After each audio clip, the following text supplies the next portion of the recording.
Ukus kaki diabetik merupakan komplikasi kronis dari penyakit diabetes mellitus. Apa itu diabetes mellitus? Diabetes mellitus merupakan penyakit kronis yang ditandai dengan hiperglikemia dan intoleransi glukosa yang terjadi ketika kelenjar pankreas yang tidak dapat atau hanya menghasilkan sedikit hormon insulin yang berfungsi untuk mengangkut glukosa ke dalam sel sehingga insulin tidak dapat memenuhi kebutuhan tubuh. Ukus kaki diabetik adalah ulkus, nekrosis atau gangren dari seluruh lapisan kulit yang terjadi pada telapak kaki sebagai akibat dari penyakit arteri perifer dan neuropati perifer pada pasien ini.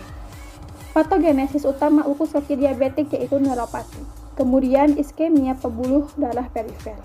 Diawali dengan hilangnya sensasi nyeri dan suhu karena neuropati sensorik menyebabkan hilangnya kewaspadaan terhadap trauma atau benda asing. Kadar glukosa darah yang tinggi dan rasa sakit yang hampir tidak dirasakan menyebabkan luka kecil yang cepat berubah menjadi luka yang besar. Neuropati motorik menyebabkan terjadinya perubahan distribusi tekanan pada telapak kaki. Neuropati otonom menyebabkan penurunan fungsi kelenjar keringat dan sebum yang mengakibatkan hilangnya kemampuan alami untuk melembabkan kulit. Kulit menjadi kering dan pecah-pecah sehingga rentan terinfeksi. Adanya iskemia akibat disfungsi arteri perifer menyebabkan terjadinya penurunan oksigenasi di daerah ulkus yang mempersulit penyembuhan. Penyakit arteri perifer juga mempersulit pemberian antibiotik ke daerah infeksi.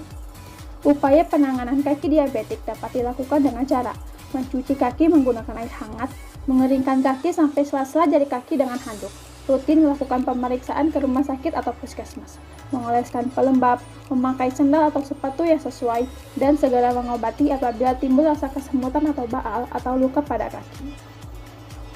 Salah satu cara perawatan untuk mencegah terjadinya ulkus kaki diabetik adalah dengan mengoleskan pelembab pada daerah kaki yang kering supaya terhindar dari kulit yang bersisik, retak, dan kaku.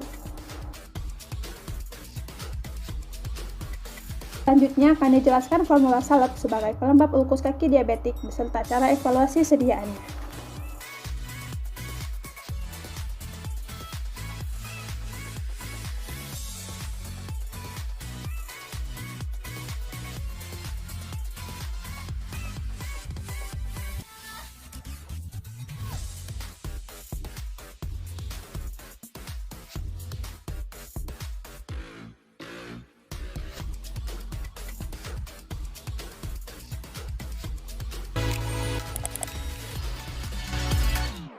Uji daya sebar pada salep dilakukan untuk melihat kemampuan sediaan menyebar pada kulit, di mana suatu basis salep sebaiknya memiliki daya sebar yang baik untuk menjamin pemberian bahan obat yang baik.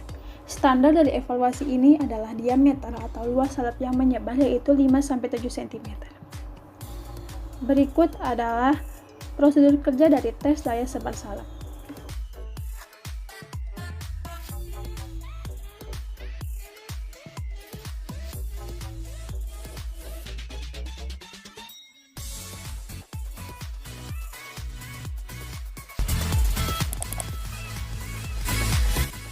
Uji daya lekat merupakan salah satu pengujian yang dilakukan untuk mengetahui kekuatan salep melekat pada kulit. Semakin lama salep melekat pada kulit, maka semakin efektif. Standar uji dari daya lekat adalah salep yang baik memiliki daya lekat tidak kurang dari 4 detik. Berikut adalah prosedur kerja dari tes daya lekat salep.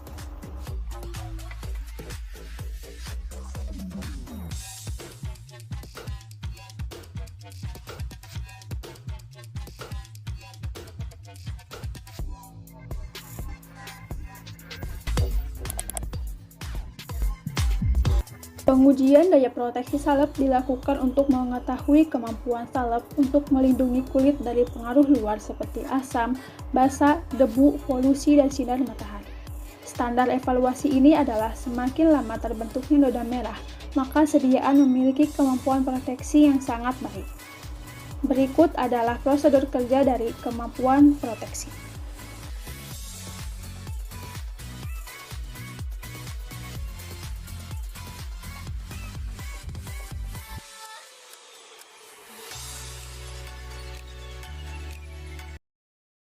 Penanganan dan pengobatan pada penyakit lupus dekubitus. Dekubitus merupakan suatu keadaan kerusakan jaringan setempat yang disebabkan oleh iskemia pada kulit kutis dan subkutis akibat tekanan dari luar yang berlebihan. Berikut adalah patofisiologinya.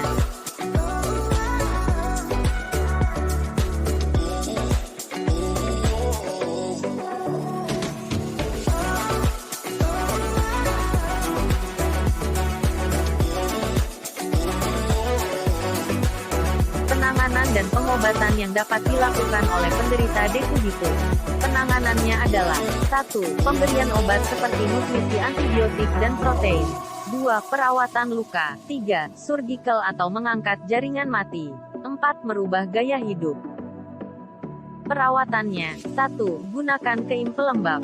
2. Jaga agar permukaan selalu bersih dan kering. 3. Gunakan alas ranjang yang khusus dan bersih.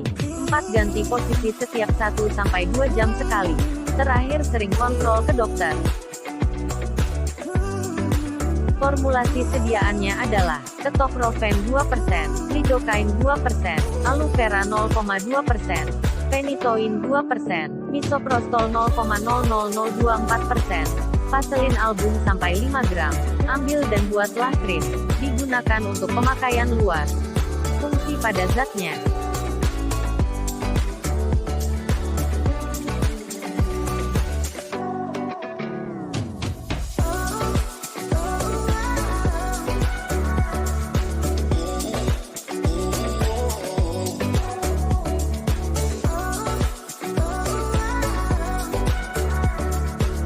Dan yang terakhir, evaluasi yang dilakukan yaitu